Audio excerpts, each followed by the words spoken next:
একেবারে তৃণমূল পর্যায় থেকে রাজনীতি করে আসছি, ইউনিট পর্যায় থেকে। আমি আজকে দীর্ঘ 19 বছর যাবৎ ছাত্রদল করে আসছি। রাজপথে আন্দোলন সংগ্রামের মাধ্যমে আমরা এই স্বৈরাচারী সরকারকে, আমরা ছাত্র ঐক্যর মাধ্যমে সরকারকে পতন করতে পেরে আমরা খুবই গর্বিত। সেই সাথে আমরা একটা কথা বলতে চাই, যে সকল ভাইরা আমাদের শহীদ হয়েছে তাদের রুহের মাগফিরাত কামনা করছি আমরা বাংলাদেশ জাতীয়তাবাদী ছাত্র দল।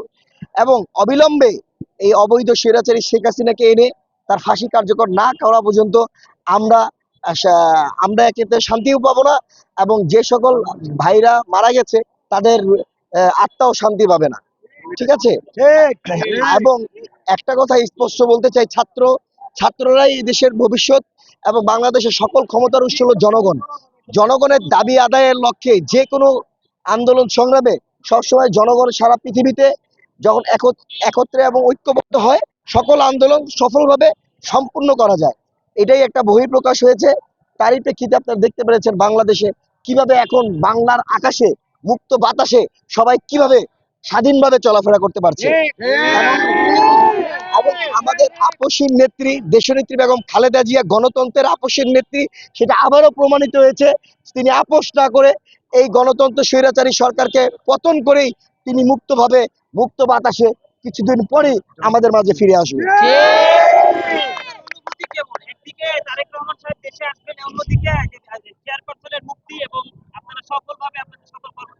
দেখুন, আমরা আমরা সবসময় জনগণের কল্যাণে কাজ করেছি। এই জনগণের কল্যাণে কাজ করতে যে আমি আমি নিজে 3বার গুম হয়েছি, 55টা মামলার আসামি ছিলাম আমি, এবং 3টা মামলায় আমার 3 বছর করে 9 বছর সাজা ছিল। আমি একটা প্রতিজ্ঞা করেছিলাম, যতদিন না এই স্বৈরাচারী সরকারকে পতন করতে পারবো, এই স্বৈরাচারী সরকারের যে সাজা দিয়েছে এই সাজা ভোগ করবো না। তারই প্রেক্ষিতে আমরা রাজপথে ছিলাম, অনেক সময় অনেকভাবে আন্দোলন সংগ্রামে আমরা একসাথে ছিলাম, কাজ করে এখন যেভাবে দেশ স্বাধীন হয়েছে, আমাদের মনের ভিতরে এই অনুভূতিটা আপনাদেরকে বলার ভাষা নেই। কারণ অনেক কষ্ট চাপা মনের ভিতরে এখনো আছে, যে আমাদের সাথে কাজ করতে যে অনেক ভাই বেরাদাররা গুম হয়েছে, খুন হয়েছে, এখনো তাদেরকে ফিরে পাইনি। কারণ আমরা তো ভাই আজকে 17টা বছর যাবৎ কষ্ট করে আছি।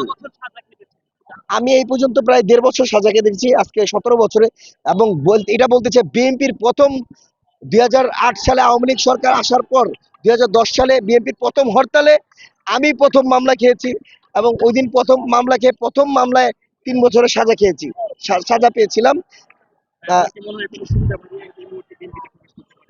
দেখুন, সুবিধাবাদী আর বঞ্চিত, সুবিধাবাদী বলতে বাংলাদেশে সকল ক্ষমতাধর জনগণ, যে সকল জনগণরা, যে সকল আপনি আপনি কি বলতে পারবেন এই আন্দোলন সংগ্রামে আওয়ামী লীগের লোক ছিল না, ছাত্রলীগের লোক ছিল না?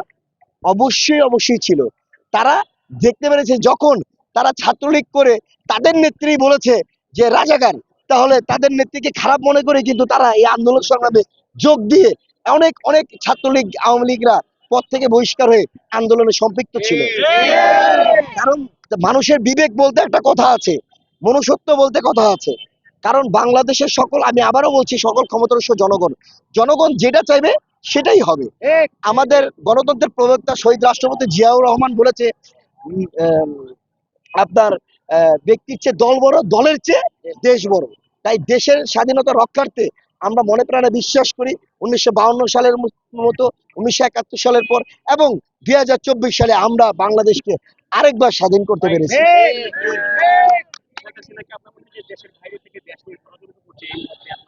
দেখুন, শেখ হাসিনাকে আমাদের দেখার সময় নেই। শেখ হাসিনার নামটা নিতেও আমার কাছে নিজের কাছে এখন লজ্জা লাগে। কে ষড়যন্ত্র করবে না কে সকল ষড়যন্ত্রকে রুখে দিয়ে ছাত্র ঐক্য জনতা এই দেশ স্বাধীন করেছে।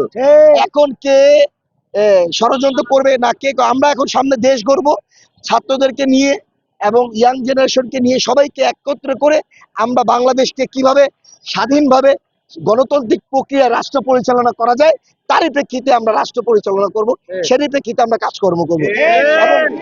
এবং তারই প্রেক্ষিতে দেখেছেন এই যে মধ্যে সারা বাংলাদেশের ছাত্ররা কিভাবে ট্রাফিকের কাজ করছে, রোদে পুড়ে কিভাবে নিজেরা দাঁড়িয়ে কিভাবে কাজ করছে দেখতে পেরেছেন আমরা। তাই ধারাবাহিকতা বলতে চাই, আমরা বাংলাদেশে সকল ছাত্র ঐক্যরা সবাই একত্রিত হয়ে সম্মিলিত হয়ে বাংলাদেশে আমরা মনে করি গণতান্ত্রিক প্রক্রিয়ায় আবার আরেকটি রাষ্ট্র পরিচালনা করার জন্য, স্বাধীন দেশে স্বাধীন রাষ্ট্র পরিচালনা করার জন্য একজন সঠিক নেতৃত্ববান লোক আসবে। তারই প্রেক্ষিতে বাংলাদেশ আবার স্বাধীনভাবে চলাফেরা করবে এবং সকল জনগণ তাদের মনের ব্যক্ত প্রকাশ করতে পারবে, গণতন্ত্র প্রক্রিয়া ফিরে আসবে। আমি আব্দুর রহিম ভুইয়া, ছাত্রদল ঢাকা মহানগর দক্ষিণের 1 নম্বর যুগ্ম আহ্বায়ক, এবং সামনে ঢাকা মহানগর দক্ষিণ ছাত্র দলের, যদি আল্লাহ কপালে রাখি, সভাপতি হব। এবং এই আর কি।